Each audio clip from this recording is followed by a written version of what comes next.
Gemini, hi, welcome to Mystic Queen PH. Titingnan natin ang energies for you ngayong first quarter ng 2025. So that's January, February, March. If you are interested in private readings, meron tayong link sa description. At sa pinned comment, pakicheck nyo na lang information kung paano mag-book for a private reading. And please subscribe to our channel, like and share this video to show your support. Comment na rin kayo kung kayo ay naka-resonate. And thank you sa mga hindi nagsiskip ng ads. It really helps our channel to grow. Okay. Gemini. First quarter ng 2025. Anong energies for Gemini? You have the 11th house, Sun in Taurus in the 11th house. 11th house is your community. This is also your wishes, your dreams. I think ngayong first quarter ng 2025, very joyful yung energy mo. It's like very positive yung outlook mo sa buhay, especially sa mga pangarap mo, sa mga goals mo. I also see you na connecting with more people. Maaring you are growing your network, you are growing your audience, especially if you are into social media, no? Kung nasa social media ka, content creator, TikToker, YouTuber, you are gaining more exposure. The sun is about you having that spotlight. And Taurus here is the energy of someone na who really cares about yung kanyang estado sa buhay, yung sarili niya, kung paano niya ipresenta yung sarili niya. So, mas nasa iyo ang spotlight ngayon, Gemini. So, maraming opportunities pag nasa iyo yung spotlight. Maaring magkaroon ka ng mga viral videos or mas makilala ka, pwedeng unexpected na makilala ka, or maging famous ka, that will open up more opportunities para sa'yo. Okay? So, with Dagas here, I see you also taking care of yourself, practicing self-love, self-care. Meron ka mga gagawing efforts, activities para sa sarili mo, kung paano mo pa mas mapapabuti yung kalagayan mo. Kahit yung mga simpleng manicure, pedicure, having massage, no? Parte yan ng self-care. So you are taking care of your needs. You also have Ihwas. So this is about a rebirth, endings and new beginning. So, maaaring may transformation coming in sa'yo. Mga changes, mga things na ili-let go mo. You may be letting go of your old ways, or yung mga dati mong mga ginagawa. Let's say, dati mong trabaho, dati mong career, dati mong business, dati mong karelasyon. You are letting that go. Depende na yan sa situation nyo, no? Case-to-case basis naman yan. But, however you feel right now na you are resonating with. So, example, you feel like nasa toxic situation ka sa trabaho. So, yun yung ile-let go mo. Because I see you transforming and focusing on pag-aalaga sa sarili mo. And dahil mas nag-aalaga ka sa sarili mo, inaalagaan mo yung sarili mo, mas nag-glow ka, mas nakikita ka ng tao, mas napapansin ka ng iba. You also have Gabo. This is opportunities and blessings and gifts. So, maaring may mga unexpected blessings na darating sa'yo, mga hindi mo inaasahang oportunidad, no? Na magbibigay sa'yo ng income. Diba? So, let's see what else for Gemini. First quarter ng 2025, January, February, March.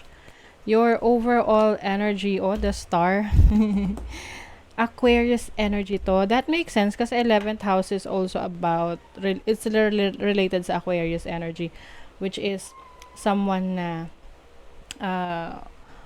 focus rin sa mga connections, friendships, communities. So, I think, tinan mo, star, you're a star. You are going to shine. You will be popular. Diba? Parang yung The Wicked. You will be popular. And then your challenge is the Queen of Wands. There are times na makakaramdam ka na parang hindi ka ganun ka-confident sa sarili mo. Ah, Yun yung iwasan mo kasi the moment na hindi ka feeling confident, dun na magkakaroon ng self-doubt, no? Na, ay, baka hindi ko talaga to kaya, ganon. So, yun yung mas i-develop mo pa. Oo. Your opportunity, the moon, this is you connecting you to your higher self, connecting to your instinct, your intuition, your abilities, and also a very nurturing energy. So, you have also the opportunity to take care of yourself, like what I mentioned kanina, pag-alaga sa iyong sarili. And I see na meron ka ring mga self-discovery, mga bagay na hindi mo pa alam sa sarili mo, and ngayong first quarter ng 2025, madidiscover mo siya, marirealize mo na you have a certain skill or talent or isang behavior na ikaw pala yun, like a certain character of you na hindi mo pa natatap in, kumbaga. Your focus is the Seven of Cups. So, focus ka sa mga opportunities for you. Yun nga lang, pay attention kasi minsan, hindi lahat ng kumikinang ginto, 'di ba?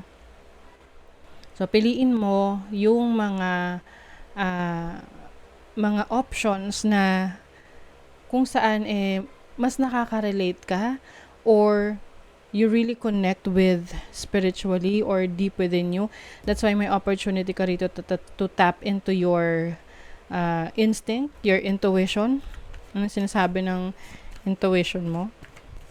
And then your blessing is the Eight of Cups. So, ito na siguro yung ili-let go mo or walking away from a situation na hindi na nagsiserve sa'yo ng highest good. So, you're going on a journey. So, maaring meron kang travel na magiging swerte sa'yo dahil sa pag-travel mo na yon, marami kang nakilala, nag-open ng opportunities for you, and eventually, yun yung magpapasok ng blessings. Yes. Yun yung magpapasok ng more blessings to you.